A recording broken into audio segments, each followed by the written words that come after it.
Hi, everyone. Welcome to the Epic Vision Zone. My name is Jane Applegath, a former award-winning stockbroker, television producer, yoga instructor, and serial entrepreneur, now founder of the Epic Vision Zone.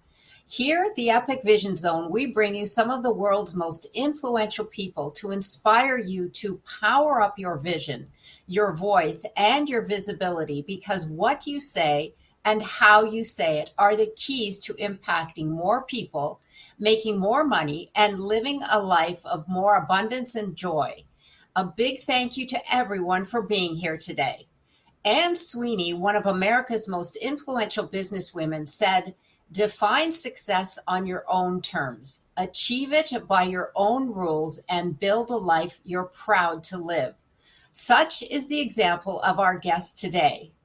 Pam Mulhearn is the CEO and founder of her Podium LLC Public Speaking Programs for Women, a serial entrepreneur for over 25 years and a certified professional coach.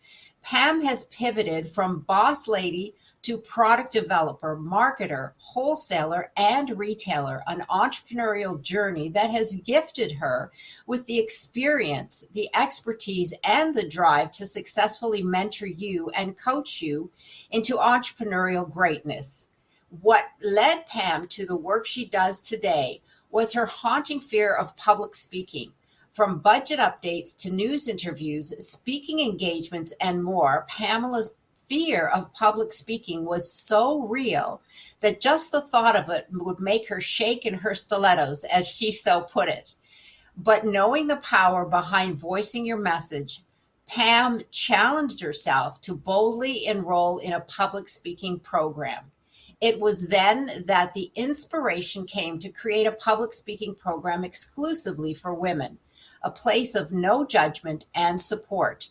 Her Podium was born. Today, Pam collaborates with women to empower their voices. From entrepreneurs to emerging speakers and corporate women's groups, she believes every woman has the value to contribute to the world. Her motto, as she puts it, empower a woman's voice and she can change the world. Welcome, Pam. Thank you so much for being here today. Thank you so much for having me, Jane. I am excited to be here in the Epic Vision Zone. Well, we're excited to have you, and I can't wait for this topic. I mean, it is something that I come across every day, and it's no secret that we all have been there at some time in our lives, myself included. So let's start with choosing the entrepreneurial journey. Your history as an entrepreneur, why the entrepreneurial journey for you? Okay, well, that's a great place to start right back in the beginning. I was in corporate until I started having children. And I have a husband that travels all the time. And the corporate life was not going to work for me and my three small children. So I started my first business. And it gave me the flexibility to have time in my schedule to go to their games. I was always sitting in the bleachers, and I could work during the day, and then when they I'd go to their games in the afternoon, and then at night I could work again. So it just freed up my life. And that feeling of creating something and feeling empowered about it was it just was like running through my veins. It was a beautiful thing. I can feel that. I mean, when you allow yourself to step into that role, it gives you a kind of space and openness that you don't have in corporate, because as we know, they all like to put us in a box. And by nature, and by nature, as humans, we're not meant to be in the box. So I love that you took that upon yourself, and had the knowledge or the chutzpah, to take the risk and step into that. So your previous businesses and lessons learned, what businesses did you have? And just name three of the greatest lessons that you learned during that time in your different roles. Okay. So the first business I started was an embroidery and garment printing business. And I had it in my home. I had industrial machines. I had inventory. I had 6 part-time employees in my home. The noise level was like being at LL Bean and like all the embroidery machines going. It was insane. But what I did was I worked with yacht clubs and golf clubs and schools, and I had a wholesale business, and then I had a retail business for people that just wanted to order off my online store. Lesson one, don't have employees in your home. So that was for sure. Okay. And not that they were, and the ladies were fantastic, but it's just intrusive to have people in your home. So I should have moved it out to another place. But at the time I was trying to save money. And so, you just do it in your home. The kids are playing outside. You can see them. So it worked out well, but never again. The second place I had was a retail clothing store for teens. And I had a business partner at the time. And I thought, this is going to be great. I'll only have half the responsibility and I can, be at the kids' schools when I needed to be. You're still locked down to work hours, right? So whatever the store hours are, I'm still there. Holidays, I was still there. It just didn't work out. So I was able to sell that and move on to the third thing, which was that I went to school and I became a life coach. And my niche that I wanted to work with was what I knew best. And at the time, my children were starting to leave the nest. And I was a midlife woman looking for that next thing, what was going to happen. It just morphed into what I should do, right? So I think they're an undervalued population in our country, and I just wanted to help them, give them a little bit of support. So that worked out well. I would say my biggest lesson overall is the ability to pivot. When something doesn't feel right, when something's not happening the way you want it to, then, just make a change. Don't stick with something that's not working. So I would create, build, and then sell, and it worked well until now. And now I feel completely in alignment. I mean, like, this is what I'm supposed to be doing. Wow, that's amazing. I have to give you credit, Pam, because a lot of people, absolutely, well, because your journey was entrepreneurial, but you had the courage to change it up, because often when we're involved in that, and they were obviously successful businesses, you think, well, maybe I just need to stick it out because I know this, I'm making money. And so why make the change? But that is incredible. I love that you said the overall lesson is to learn and maybe accept what's not resonating and then make that pivot, which is something so crucial today. Challenges of being an entrepreneur. Now, you shared a little bit, but what would be your biggest challenge of being an entrepreneur and running businesses? What would you say that would be? Can I give you two? Oh, yeah, for sure. Okay. The first one is hours in the day. Like, the person that comes up with 36 hours in a day, I'm in. I will invest in that. Because when you're starting out, you have to do everything. And it all takes time, and it takes time to learn. And most people don't have the money to invest in outsourcing right in the beginning. But the beauty of that is that you know it. So you know how to do everything. So when you hire somebody, you know what you're looking for, you know how to run the business, and that part works out well. So I'm in the process of outsourcing now, and it's a beautiful thing. So the next thing that I would share with you is that you need to show up when you're invited to speak. Like, that's really important. And as a transition coach for women's groups would hear about me, and then they would want me to come speak at their luncheons or come speak at a meeting. And this is how it would go down. I just want to share a quick story with you. Sure. So they would invite me to speak, and they would give me a day and time that I was going to do it. I'm like, this sounds great. Let me go check my calendar and I will get back to you. I would get home. I would look at my calendar, wide open, completely wide open. I would sit down and write the email. Thank you so much for the opportunity to speak to your group. I really appreciate it. Unfortunately, I'm already booked.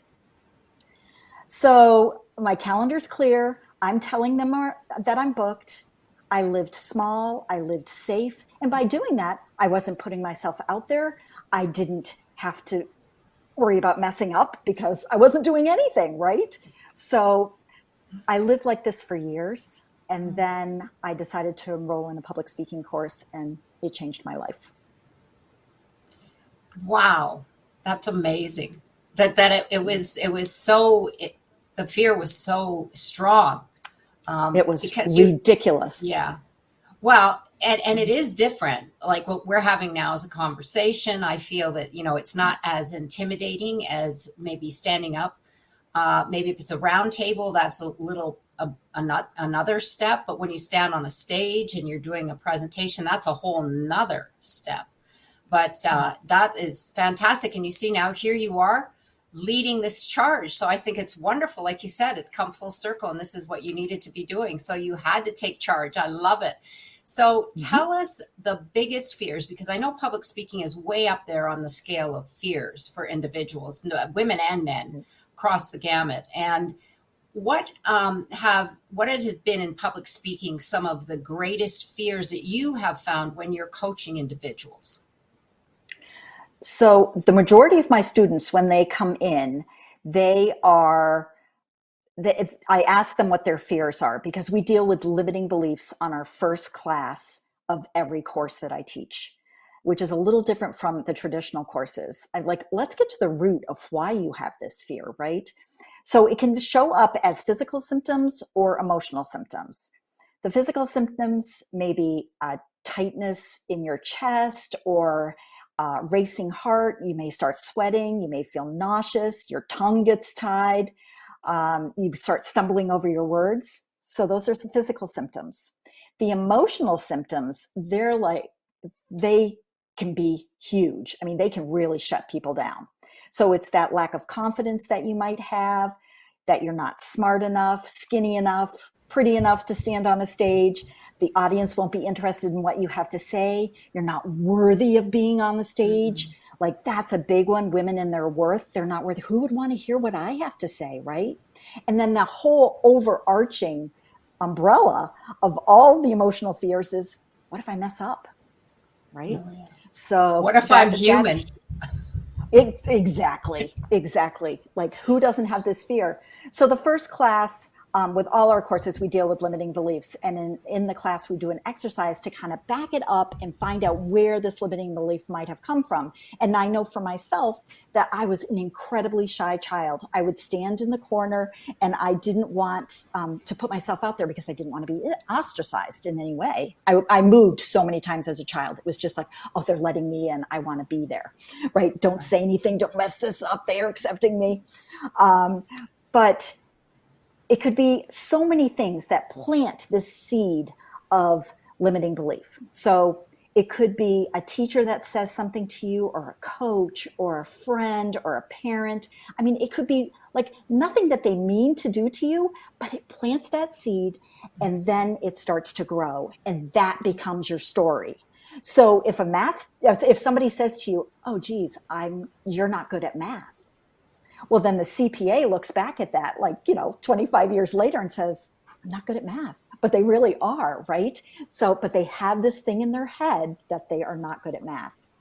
The other area that limiting beliefs comes from is it could be cultural or religious. Children should be seen and not heard. I mean, if you hear that all your life, that shuts you down, right? Culturally, if you come from a family that don't embarrass the family, don't do anything that put shame on our family, right? Why would I speak? I take that risk of embarrassing my family, who I love. So it can begin small, and then the story builds, and it makes you feel like you're not good enough, you're not worthy enough, you're not smart enough, et cetera, et cetera, et cetera, et cetera. I mean, the list goes on and on and on. So in the first class, we mine this out and we bring it into the sunlight. And I have to say that one of the biggest ones is perfection. And women are so worried about not doing it perfect. And my feeling in that, and this is how I address it. I mean, I have classes of 8. 7 out of 8 women will be like, perfection is what it is. And I say, be the B plus. You don't have to be the A, just be the B plus. It's going to be perfect at B plus. So that's, that's what it's all I, about yeah. I love it. That is so powerful. It's funny because you said perfection, and I just learned that that's a limiting belief habit. So it's interesting for that. But this segues perfectly, Pam, into our next question, because it is, tell us about her podium. So you gave us some insight into where we start with unpacking those limiting beliefs, but give us some more information, because this is, for me, this is sounding like it's much more than just learning how to speak. This is it. I think there's a lot more that women learn when they walk away from this program. So delve into it. Okay. Thank you for this opportunity to speak about this, because it really is a different kind of program. So Yeah. once we find those limiting beliefs and someone's in the program, we work on a couple of areas. Impromptu presentations, especially for entrepreneurs. I mean, that's really important. You're at a chamber meeting, the speaker doesn't show up, the person in charge comes to you and says, hey, you've got 5 minutes, talk about whatever you want. You've got to have that muscle ready to roll. Introduce something, talk about what you introduced, and then wrap it up, right? You've got 5 minutes to do it. So we work on that every single class that we meet. The second thing we do is prepared presentations. So you have an opportunity to talk about, well, some of them we have topics for you in our upper classes. You pick the topic, but talk about whatever it is you want to do. There's a script. We tell you how to organize it. There is an outline. We give you all the tips.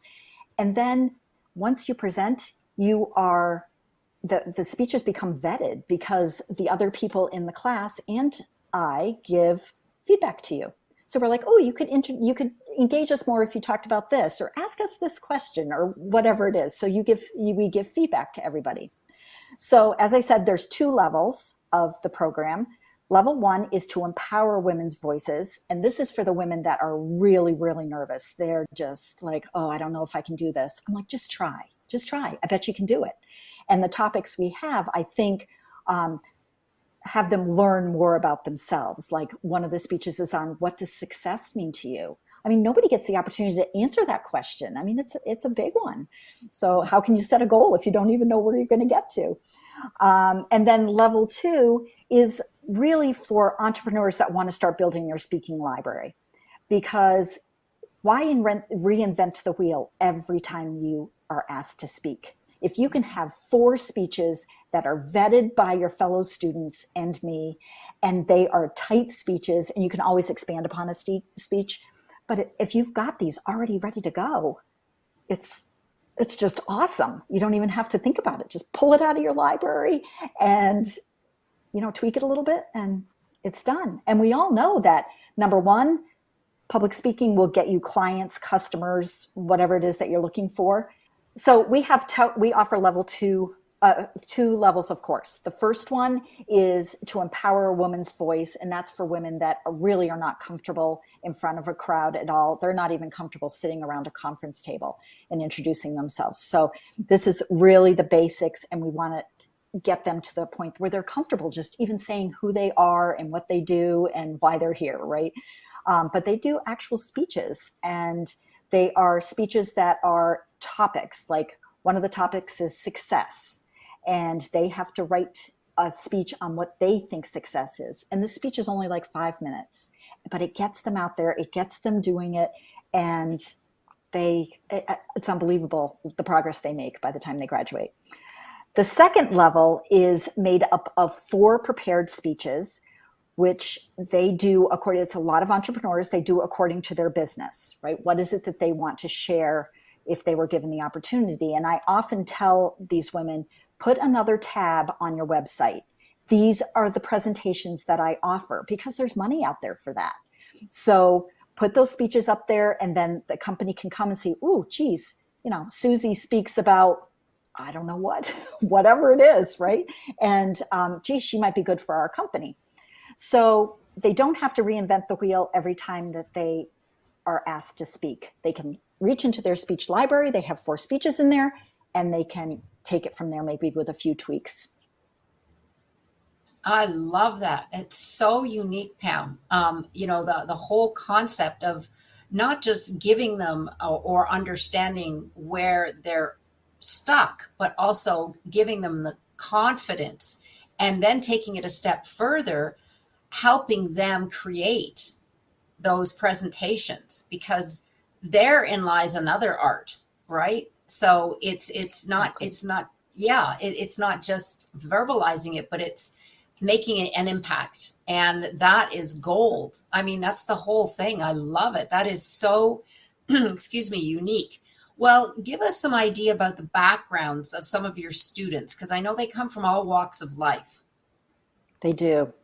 And they come from all over the country, and it's really fun to meet people from other places, and it's amazing the connections that are made. I mean, this is a tight group of 8 women that are together for 4 months, and they really get to know each other, and then they do collaborations, and it's just a beautiful thing.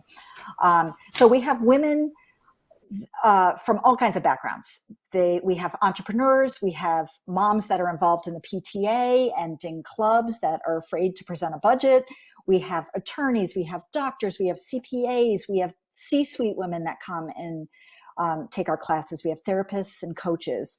And one of the things that I have learned over the years is that a lot of education and letters after your name doesn't give you confidence in speaking.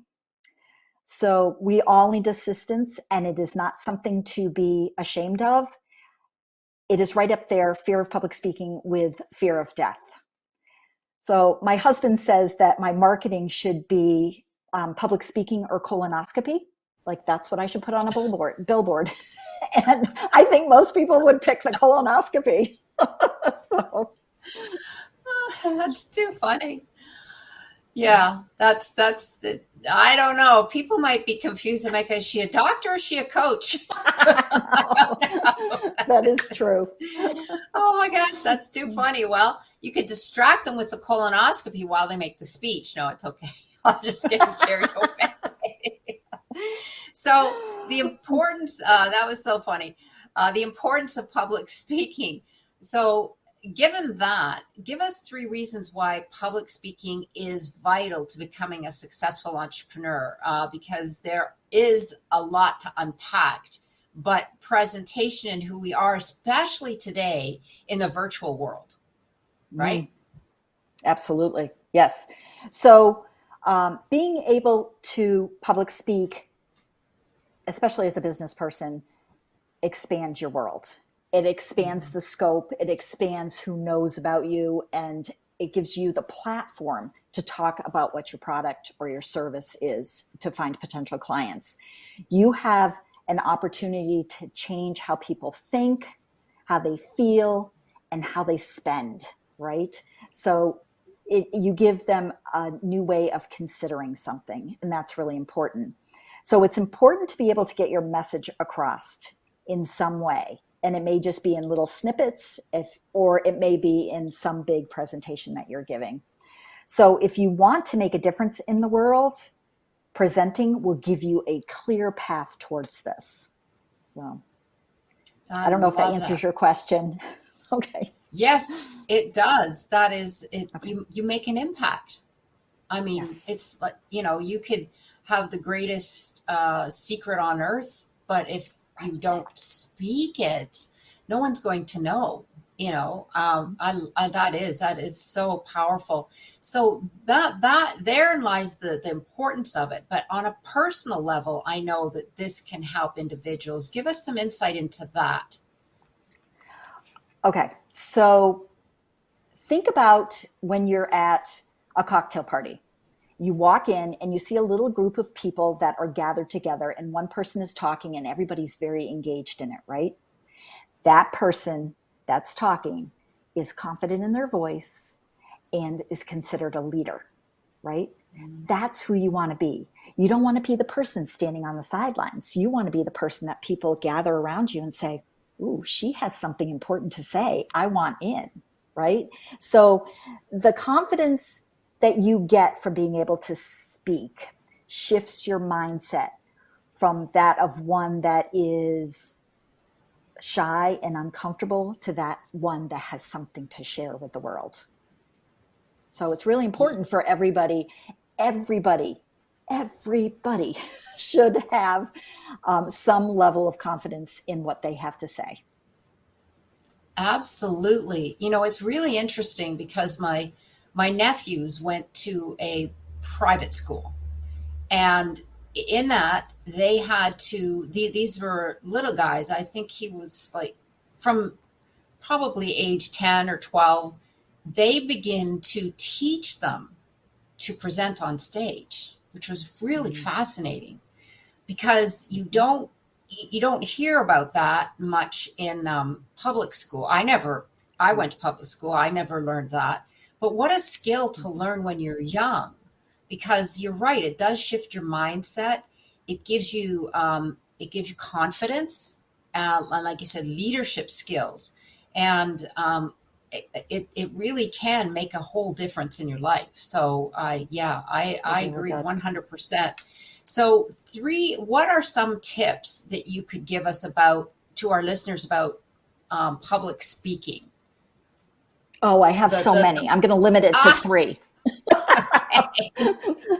All right. Tip away. Number one is build story. And this, I'm sure, speaks to your background, Jane. Build story into your presentation. So when you tell a story, you are giving people the opportunity to remember something of the presentation. When you're giving a lot of information, the one thing they will remember is that story. And especially when you're an entrepreneur, to be able to take that one story and say, hey, I listened to Jane speak the other day. It was amazing. Let me tell you about the story she told us, right? And it spider webs out, and then people start to hear about you, and then they ask about you, and then they look you up on the internet, and it just snowballs. It's just an amazing thing.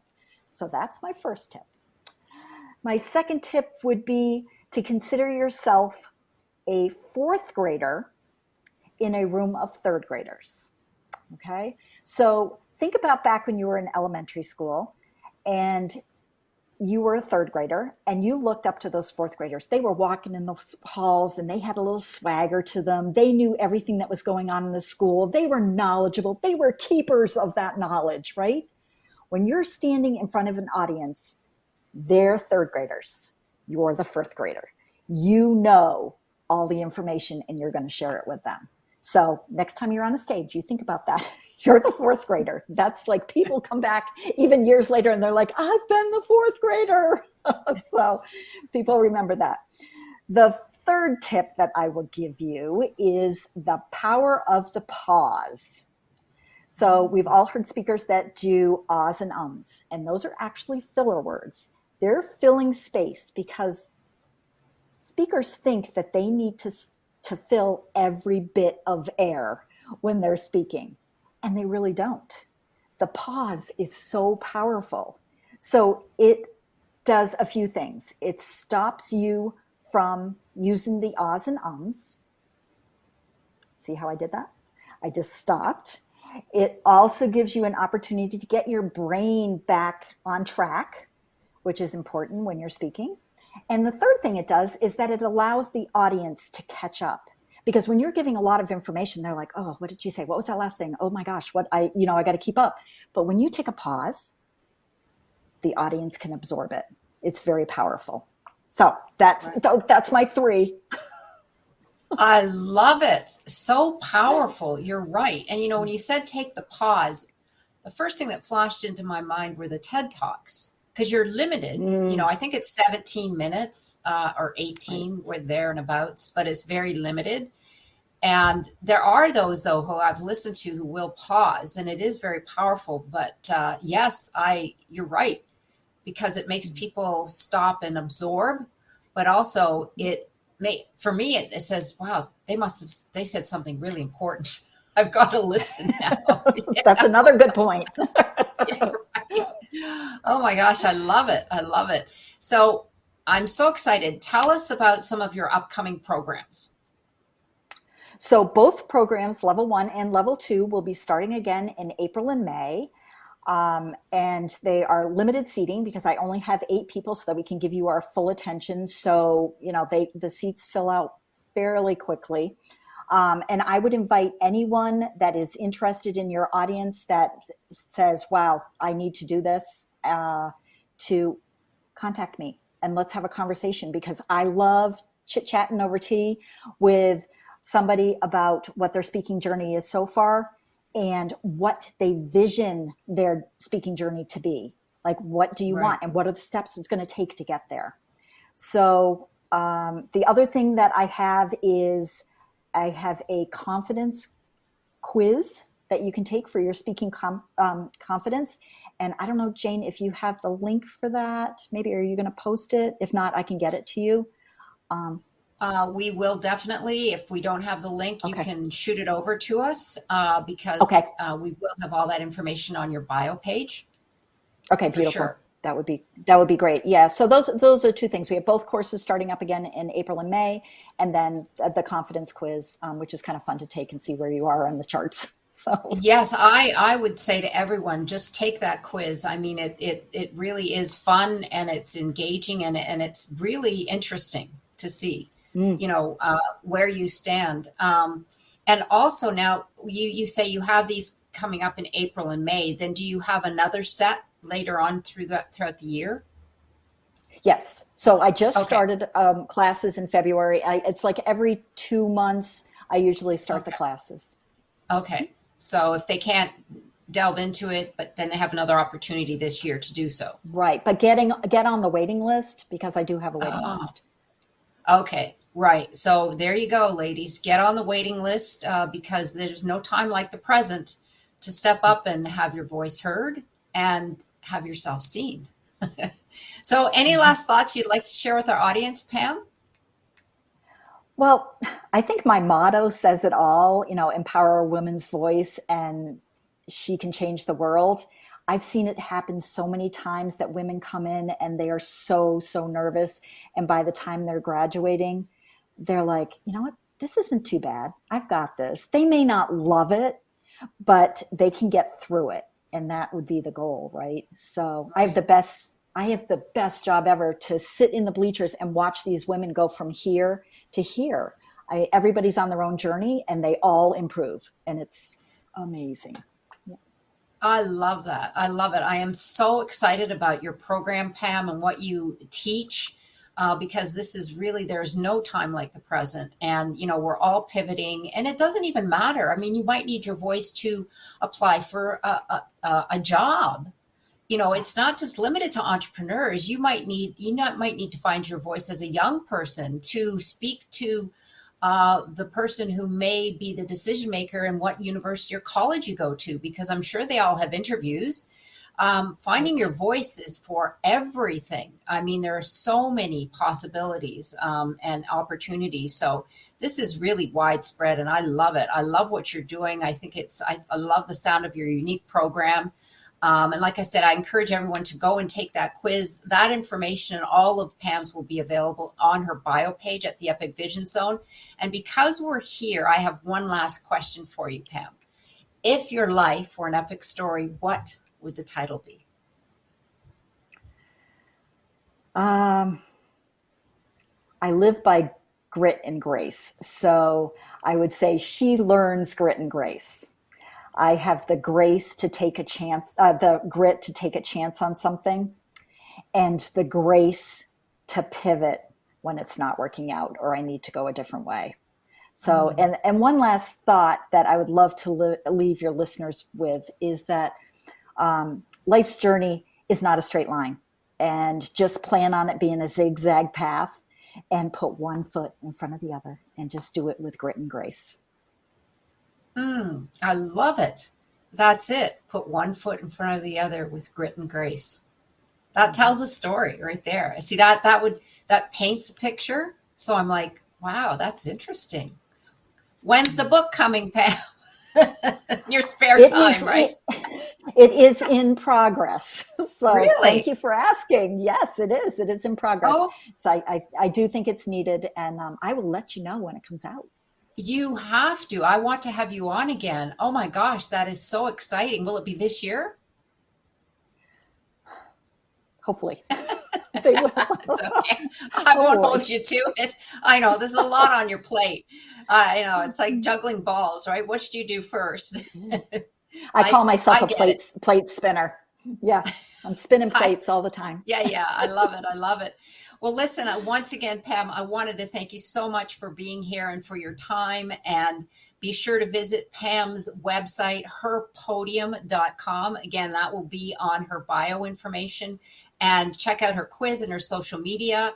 And you can find all of that once again here at the Epic Vision Zone. And be sure to connect with me on Instagram at Jane Applegath and check out how you can become an epic entrepreneur at janeapplegath.com. This is the Epic Vision Zone, transforming your dreams into epic success.